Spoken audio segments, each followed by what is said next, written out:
আগামী মঙ্গলবার এই ডিএসও নেত্রী সুস্মিতা সোরেনের মামলায় শুনানি হবে। আপনারা জানেন যে পরবর্তী শুনানি আগামী মঙ্গলবার স্থির করা হয়েছে।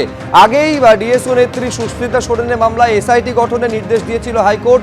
ব্যারাকপুরের নতুন পুলিশ কমিশনার মুরলীধরের নেতৃত্বে এসআইটি গঠনের নির্দেশ দেয় আদালত। এই সিদ্ধান্তকে চ্যালেঞ্জ করে বিচারপতি তপব্রত চক্রবর্তী ডিভিশন বেঞ্চে মামলা করে রাজ্য সরকার। মহিলা থানায় অভিযুক্ত ওসি এবং এসআইকে সরিয়ে দেওয়া হয়েছে এমনটা পুলিশের তরফে জানা যায়। হাইকোর্টের নির্দেশে এসআইটি গঠন করে তদন্ত শুরু হয়েছে। এসআইটির সদস্য মহিলা ইন্সপেক্টর লিখিত অভিযোগ দায়ের করেছেন। মেদিনীপুরের কোতোয়ালি থানায় মামলা রুজু হয়েছে। সুস্মিতা সোরেনের মামলায় মহিলা থানার তৎকালীন ওসি সাথী বারিকের নামে এফআইআর রুজু হয়েছে বলে জানা যাচ্ছে। আমি সৌমেনের সঙ্গে আরেকবার কথা বলবো। সৌমেন, দুটি এফআইআর রুজু হয়েছে বলে তুমি জানাচ্ছিলে, কি কি রয়েছে এফআইআর এ অভিযোগ হিসেবে, কি কি তুলে ধরা হয়েছে? এবং দ্বিতীয়ত এটাও আমি তোমার থেকে জানতে চাইবো যে অভিযুক্তদের সরানো শিফটটা কবে করা হলো?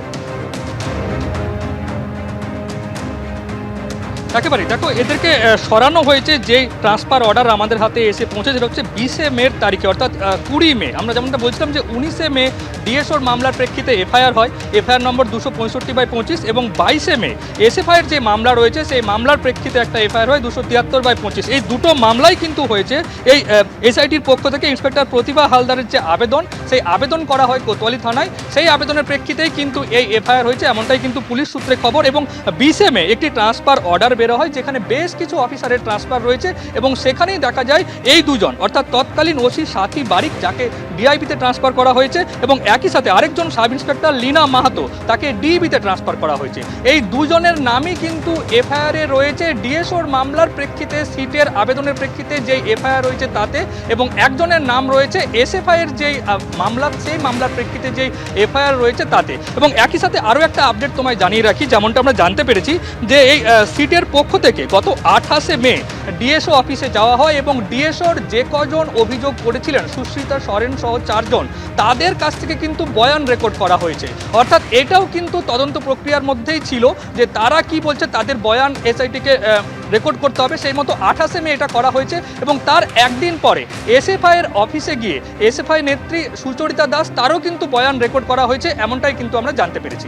সুব্রজিৎ, সৌমেন, আমাদের সঙ্গে থাকো। দর্শকদের আরেকবার বলবো, থানায় ডিএসও নেত্রীকে যে নির্যাতনের অভিযোগ, পিছলো মামলার শুনানি, হাইকোর্টে এফআইআর এর কপি দেখাতে পারল না রাজ্য। এই ধরনের অভিযোগের ক্ষেত্রে তদন্তের কোনো প্রয়োজন নেই বলে সওয়াল করেন অ্যাডভোকেট জেনারেল কিশোর দত্ত। কিছুক্ষণ আগে আপনাদের শোনালাম যে ঘণ্টাখানেক সঙ্গে সুমন অনুষ্ঠানে এসে সুস্মিতা সোরেন, তার উপর যে নির্যাতন পুলিশ আধিকারিকরা করেছেন এই নিয়ে কি অভিযোগ তিনি করেছিলেন। আর একজন নেত্রী সুচরিতা দাস, তিনি ঘণ্টাখানেক সঙ্গে সুমন অনুষ্ঠানে এসে কি অভিযোগ করেছিলেন এইবার রাখবো আপনাদের সামনে। সুচরিতা, একটু যদি বলেন যে কি হয়েছিল এবং সেই রাতের পর আদালতের দ্বারস্থ হতে হলো কেন? দেখুন, যাদবপুরে যে ঘটনা ঘটেছে, আমাদের দাদা ইমরানুল্লাহ অভিনবতার উপর যে অত্যাচার করা হচ্ছে, তারই প্রতিবাদে গত 3 মাস আমরা মেদিনীপুর কলেজে শান্তিপূর্ণভাবে ধর্মঘট করছিলাম। আমাদের সেই সময় হঠাৎ করে বহিরাগতরা আমাদের ক্যাম্পাসের মধ্যে ঢুকতে শুরু করে। আমরা তাদের সঙ্গে কথা বলছিলাম যে তারা কেন ঢুকে আসছে, এবং তাদের আই কার্ড চেক করতে চেয়েছিলাম। আমাদের কর্তৃপক্ষ থেকে সেই ব্যবস্থা নেওয়া হয়নি। এখানকার যে সিকিউরিটি গার্ডরা ছিল তারা সেই ব্যবস্থা নেয়নি। ফলে আমাদের কি যখন সেই ব্যবস্থা নিতে হচ্ছিল, আমরা যখন চাইছিলাম যে তাদের আই কার্ড দেখতে, তখনই তারা আমাদের সঙ্গে কোনো রকম কোনো কথা না বলে আমাদের ঝামেলা শুরু করতে থাকে। আমাদের যে ফ্ল্যাগ সেশনগুলো থাকে সেগুলোকে ছুঁড়তে শুরু করে, এবং পরবর্তী ক্ষেত্রেই আমাদের সঙ্গে তুমুল ঝামেলা হবে। আমার বন্ধু সৌভিক, আমার আরেকজন বন্ধু মনোজিৎ সোরেন, আদিবাসী ছাত্র নেতা, তাকে মাটিতে ফেলে লাঠি মারতে থাকে, এবং কলেজ ক্যাম্পাসের মধ্যেই তাকে ভেতরে গিয়ে তার উপর চড়া হয়। সৌভিককে লাঠি মাথা ফাটিয়ে দেওয়া হয়। সুপ্রতিমকে আরো মারতে থাকে। আমার বান্ধবীরা ছিল শাওলি, আঁকি, তাদের উপর চড় থাপ্পড় মারতে শুরু করে, তাদের জামা ধরে টানতে শুরু করে, শ্লীলতাহানি করার চেষ্টা করে। সেখানে পুরুষ যে তৃণমূলের বহিরাগত গুন্ডা ছাত্ররা ছিল, তারা আমাদের সঙ্গে এইরকম অত্যাচার করতে থাকে, এবং সেই সময় আমিও ঘটনাস্থলে ছিলাম। আমার সঙ্গে ঝামেলা চলতে থাকে। হঠাৎ করেই আমাকে ক্যাম্পাসের মধ্য থেকেই ওখানকার যে তৃণমূলের গুন্ডারা ছিল, যে বহিরাগত ছাত্ররা ছিল, তারা আমাকে টানতে টানতে কলেজের গেটের বাইরে নিয়ে যাওয়ার চেষ্টা করে। যখন সেক্ষেত্রে তারা অক্ষম হয়, তখন পুলিশ, আমরা দাঁড়িয়ে দেখছিলাম যে পুলিশ তাদেরকে উস্কানি দিচ্ছে যে ওকে বাইরে বের করে আন, বাকিটা আমরা দেখে নেবো। তারপরেও যখন আমাকে বের করতে পারছে না, পুলিশ সেই সময় এক্সাইটমেন্ট ধরে রাখতে না পেরে আমার কলেজের মধ্যে ঢুকে যায় তারাও। একাধিক মেল পুলিশ এবং ফিমেল পুলিশরাও ঢোকে এবং আমাকে লাঠি মারতে শুরু করে, চড়-থাপ্পড় মারে, এবং তারা দায়িত্ব সহকারে কলেজ ক্যাম্পাসের মধ্য থেকে আমাকে টেনে বের করে নিয়ে যায় এবং গাড়িতে তোলে। তারপর গাড়িতে তোলার পর থেকেই আমার ওপর অত্যাচার শুরু হয়। অকথ্য গালিগালাজ, কুরুচিকর মন্তব্য, যৌন ইঙ্গিতপূর্ণ মন্তব্য আমাকে করা হয়।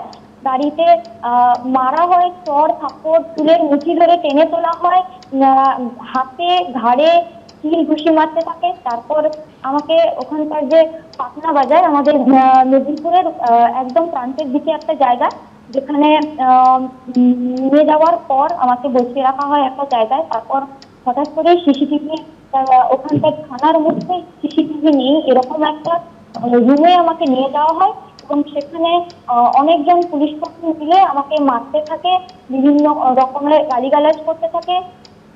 আপনারা হয়তো জেনে থাকবেন যে গত 22শে জানুয়ারি মেদিনীপুর মেডিকেল কলেজে জাল স্যালাইন কাণ্ড নিয়ে যে ঘটনাটা ঘটেছিল, সেখানে SFID/FI অ্যাডওয়ার পক্ষ থেকে ডিএম অফিস অভিযান হয়েছিল।